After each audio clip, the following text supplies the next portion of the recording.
नमस्ते हजुरहरु सबैजनालाई happy Friday अनि ह्यापी ह्यालोविन।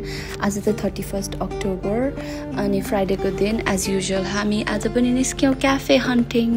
हाम्रो प्लानमा थियो ब्ला क्याफे जाने, यो चाहिँ सुनलीमा थियो तर अनफर्चुनेटली आज त बन्द रहेछ। सो हामी चाहिँ के गर्नु गाह्रो छ नि है। अब हाउसवाइफ लाइफमा घर मात्रै बसेर भएन, बच्चाहरूलाई स्कुल पुर्याउने, एक्टिभिटिजहरुमा लाने, अनि खाना पकाउने, लन्च बक्सेस बनाउने, अनि त्यसपछि लुगा धोइदिने, र टाइममा सुताउने, टाइममा उठाउने, खुवाउनेदेखि लिएर आफू पनि इन्जोय गर्नु पर्यो नि हैन, यो फरएभर समर भएको ठाउँमा हैन। यस्तो गर्दाखेरि चाहिँ आफ्नो मेन्टल हेल्थ पनि प्रिजर्भ भइराख्ने हैन। Always something there to look forward to every weekend. अनि स्पेसली दिदीबहिनीहरूको लागि चाहिँ यो एकदमै राम्रो मौका हो, बन्डिङ गर्ने, आफ्नो दुःख सुख बाँड्ने, डिस्कस गर्ने over the weekend.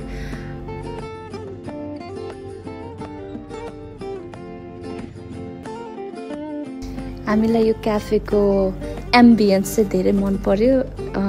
As usual क्याफेमा हुने भनेको चाहिँ यस्तै केकहरू, मिठो मिठो गुलियो चिजहरू हैन, ब्रेकफास्टमा खाने चिजहरू हुन्छ नर्मली। अनि मैले चाहिँ यहाँ मजाले भिडियो गरेको के यो कस्तो मजाले त्यहाँनिर राखेको रहेछ नि त सजाएर, अनि नाम विथ नाम अनि प्राइसेसहरू चाहिँ मजाले लेखेको रहेछ। अनि सबै खानु त भ्याउँदैन, सो एउटा ड्रिङ्क, एउटा हट ड्रिङ्क अनि एउटा चाहिँ मैले चाहिँ जापानिज एग बेगलभित्र चाहिँ त्यो Japanese egg like a breakfast त्यो मगाएको थिएँ। अनि मेरो साथीले चाहिँ सुगर कन्ट्रोल गर्दैछ, लस्सी, तर हामीले उसलाई चाहिँ फोर्स गरेर भए पनि एउटा के हो त्यो ब्रियस खाना लगायौँ, किनभने ड्रिङ्क मात्रै खानु यति टाढा त किन आउनु पर्थ्यो र हैन। हामी चाहिँ सेरिया जाँदा पनि हुन्थ्यो, तर अनि मेन पार्ट अफ क्याफेको चाहिँ हाम्रो चाहिँ बिहानको गफ गाफ हो। अनि प्लान्ट्सहरू आज ह्यालोविन भएको कारणले गर्दाखेरि चाहिँ बच्चाहरूलाई चाहिँ हामी ट्रिक अर ट्रिट गराउने भन्ने प्लान थियो हाम्रो चाहिँ। अनि यसपछि चाहिँ हामी सायद चक्लेट सपिङ पनि जान्छौँ होला। यसरी मैले चाहिँ त्यहाँको मेन्यु पनि राखिदिएको छ है, इफ इन्ट्रेस्टेड हुनुहुन्छ भने पज गरेर हेर्नु भए हुन्छ सो मेन्युहरू चाहिँ ब्राउज गर्नको लागि। अनि यो चाहिँ हाम्रो बच्चाहरूले चाहिँ देउसी भैलो खेलेर कमाएको पैसा हो, अनि हामी त्यस्तो फ्लेक्स गरेको के।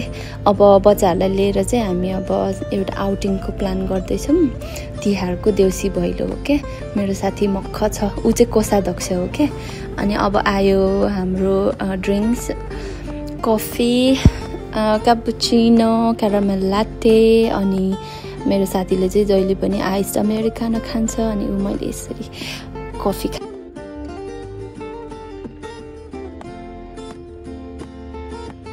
यहाँनिर पर डेकोरेसनमा राखेको यो केटलहरू कस्तो राम्रो नि। यो भिडियोले चाहिँ जस्टिफाई नै गर्दैन के। मेरो आइफोन 16 प्रो म्याक्स हो, त्यही पनि I'm not happy with the camera quality.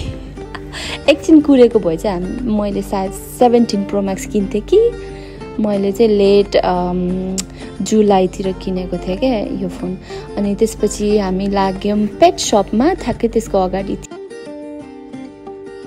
यसको नाम चाहिँ पेट होटल थियो होला यो सपको नाम। अनि कस्तो मजाले ह्यामस्टर हेर्नुहोस् न, ह्यामस्टर्स कस्तो क्युट के। उसको दाजुभाइ भाइ बहिनी पनि थियो क्या त्यहाँनिर आफ्नै धुनमा।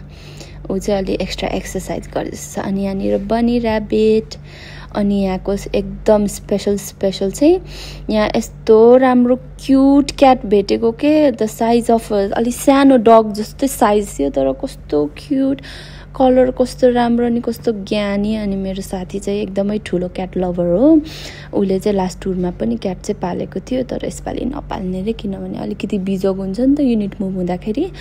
अनि क्याट उसँग म पनि क्याट लभर हो, मसँग नि क्याट थियो पहिला युकेमा, तर म भन्दा चाहिँ उसँग धेरै मान्यो क्या। अनि I was a bit jealous, sorry tongue sleep भयो। अनि आई डोन्ट नो, यो कान्छा क्याट, क्युट क्याट, उसँग चाहिँ मजाले बस्यो कि, मसँग चाहिँ स्ट्रगल गर्यो। ओ माई गड, म रुएँ झन्डै, तर फ्रेन्डली क्याट थियो, कस्तो क्युट। सायद यो